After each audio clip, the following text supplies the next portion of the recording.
NFL officiating has been spotty at best lately, especially with the very large emphasis on offense. Like, it's very clear the NFL wants offense to be protected, hence why the really weak, like, roughing the passer calls with, like, you can't put your body weight on them as you tackle them, which is just, like, absurd. And then, defensive pass interference gets called even more now on nothing.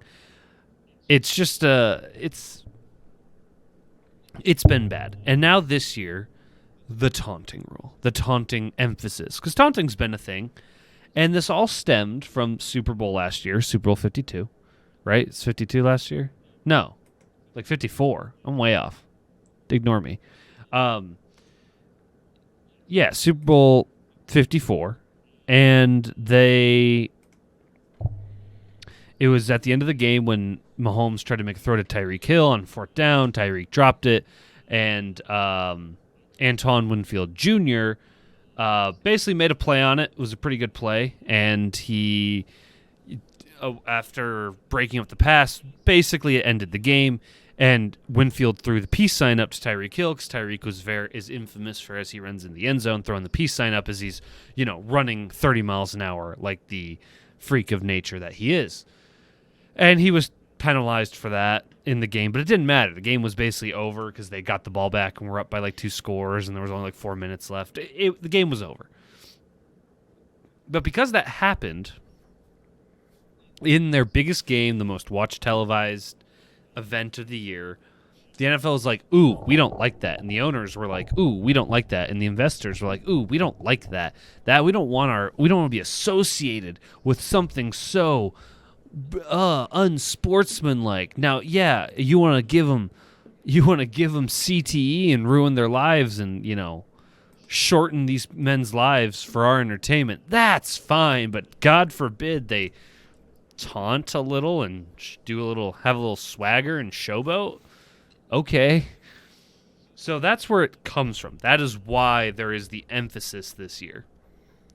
And last night is when it came to, I think it came to like, this was the call to really seal it for a lot of people, of like, because it finally changed the outcome of a game because of when it happened and the moment it happened in the game. Steelers were up 3 points. Yeah, they were up 3 points, 23-20, Monday Night Football against the Bears. They're trying to get downfield, kill clock, go up, maybe get a touchdown, go up 2 scores, worst case, kick a field goal, make it a 7-point or a 6-point game, force the Bears to score a touchdown. Well, they get down the field, and it's like 3rd down, and Bears linebacker, I forget his first name, his last name's Nash, or Hash, I'm just going to look it up. But who he is really isn't important. So this linebacker, Harsh is his name. Yeah, Harsh. Marsh. I can't read. Yeah, Cassius Marsh is the linebacker for the Bears. So he sacks Ben Roethlisberger. It's now 4th down. They're at midfield. They can't kick a field goal. Bears are going to get the ball back with like 4 minutes left, and plenty of time to go ahead and take the lead, right? Potentially win the game if they can kill the clock well enough. And after he gets the sack, he kind of gets up and he like walks over to the Bears sideline.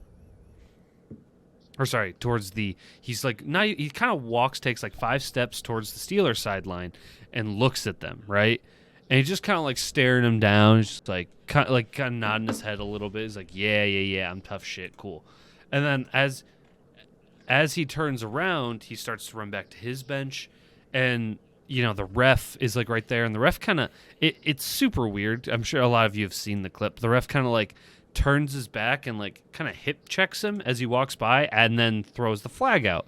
Well, it wasn't for like bumping into a referee, although that's really weird, and like a referee should not do that. Like, it's pretty clear to me that ref kind of like stepped in his way.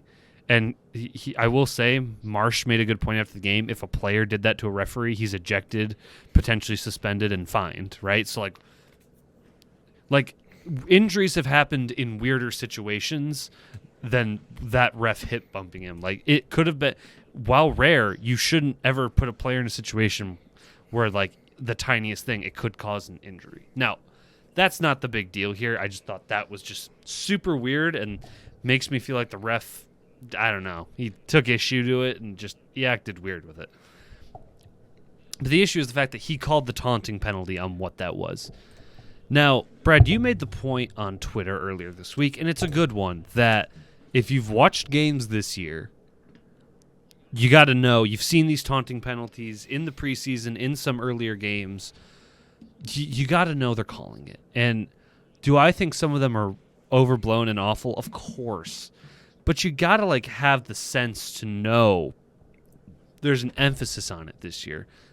Don't fucking saunter over to the fucking Steelers sideline and do that. Well, the weird like, part... again, it shouldn't have been called. It shouldn't be a penalty.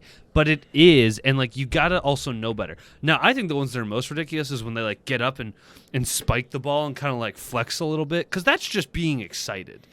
Like, if you're doing that, and especially not at someone in particular, like, those ones I've seen called, those are, like, really bad. Like, I hate those, because I'm like, it's fucking sports. It's exciting. Well, you have millions of people cheering you on. The weird part for me is that's that it's where like, it's ridiculous. It's like a professional environment.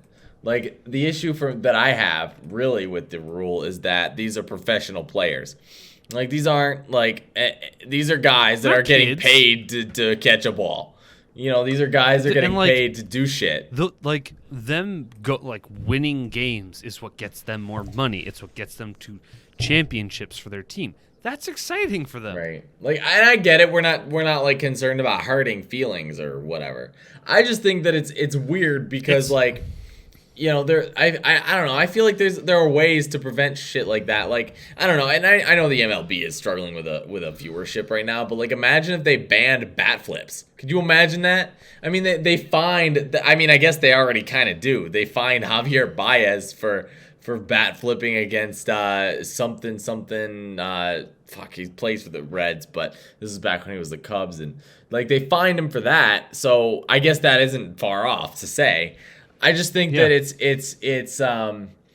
you know, it's just weird to see these taunting penalties go to I mean, even in college, like, what is it? Some dude at the beginning of the season got, I think, an unsportsmanlike conduct penalty for high-fiving a fan, which is weird, but, you know, because it didn't matter. I don't know, like, I didn't like the way that the Chicago Bears incident, I didn't like the way that was being shared on Twitter. Because it wasn't honest. I think when one of these one account started sharing a clip. Wait, you mean the internet lied? Well, the internet lied. Yeah. Well, it wasn't honest though. Like, in the argument, like, everyone was, because I wasn't watching this game live, so I didn't react with it until I had seen it on SportsCenter actually, because I saw it on Twitter and I was like, you know, like, you can't hit a ref. Like, that was my intent. That was my initial reaction, is like, yeah, I know that he bumped into him, but you can't, like, you know, if you bump a ref, like, 9 out of 10 times, that's going to be called a penalty. Like, you can't do that. That's the thing, he didn't. And well, and I know the ref basically hip checked him. But and also, like, I think you got too close. You can't get that close to the ref.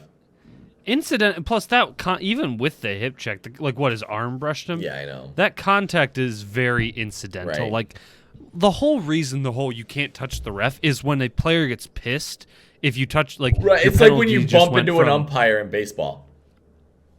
Yeah, that's why the player, like, if a player gets in a ump's face and he, like, kind of, like, bumps into him in the front, you'll always see their manager push him back. Right. And, like, it's so funny. I love when that happens in baseball because they're holding their player back to be like, okay, I got to make sure you don't get fucking suspended for, like, hurt, like, you know, physically, like, doing anything to this ump. So while he's, like, pushing his player back, but then he also immediately turns the ump and starts yelling at him because he didn't like the call in the first place. He's like, yeah, okay, I know my guy can't touch you. I'll stop you. I'll stop that from happening. But fuck you. You're wrong, and here's why. Yeah, I mean, I just think that, like, the whole penalty, like, they're not, like, I don't know. Like they're not great to see because it annoys everyone. I don't think there's a single person who has watched a single taunting penalty and thought, yeah, that's what's needed. That's a good thing. I think it's for the old heads. It's like people in baseball who are like, I hate those bat flips. In my day, they just put it down neatly and then trot it around the 4 bases.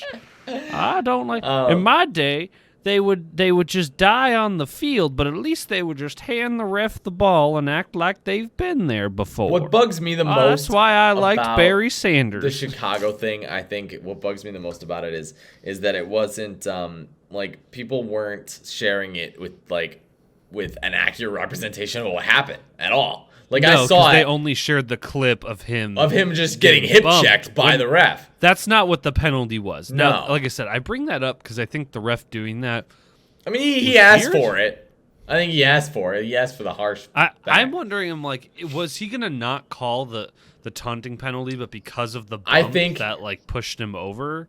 Well, here's I my don't thing know. too. The whole thing is weird. But yeah, the clip was disingenuous because the clip did not show what he was actually penalized for, which was the walking over and kind of puffing his chest out at the other sideline, the Steelers sideline, which, again, it's weak as fuck. I'm just letting you know that's why he was penalized, not the other thing. Well, I think, too, if you watch that clip, he has his hand on his glove as the dude's running back to the bench. Not his glove, I'm sorry, his flag. He has his hand, about to pull out a flag, almost the whole time. So if you think about it, he had a 3 to 10 second interval to throw that flag. Would you rather him throw it before he got bumped or after?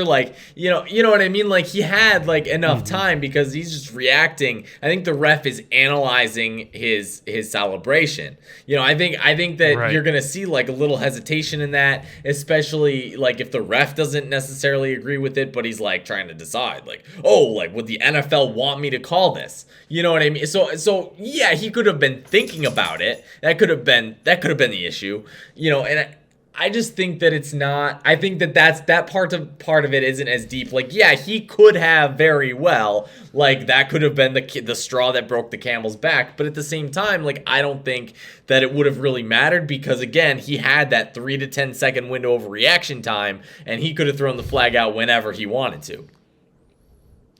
By the way, I'm laughing because I got the Pistons game up on the side, and tonight is Jalen Green.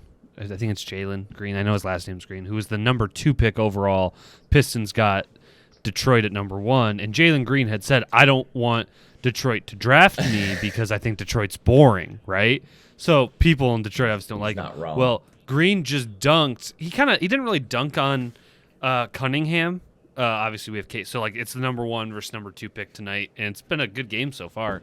But Green just dunked the ball, and Cunningham was defending him, but he didn't have the angle, and Cunningham kind of just pulled off and said, I'm going to give you the 2 instead of fouling you, which is the smart move. But after the fucking dunk, Green gets down this is where he got a technical because he puffed his chest out, and I think he yelled fuck you or something at Cunningham because, again, he doesn't like Detroit, and he's trying to prove he's better than Cunningham.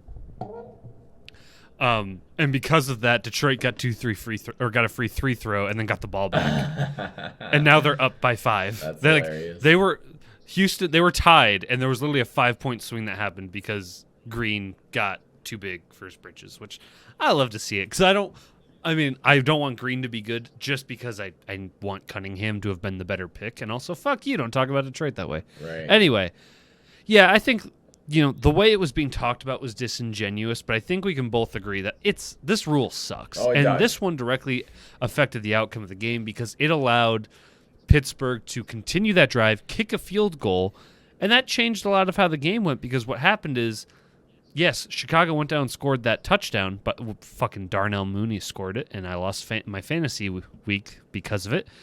Fucking bullshit. But because that happened... then the Steelers at that point were only down by a point. So then all they had to do was kick the field goal at the end of the game, and they did.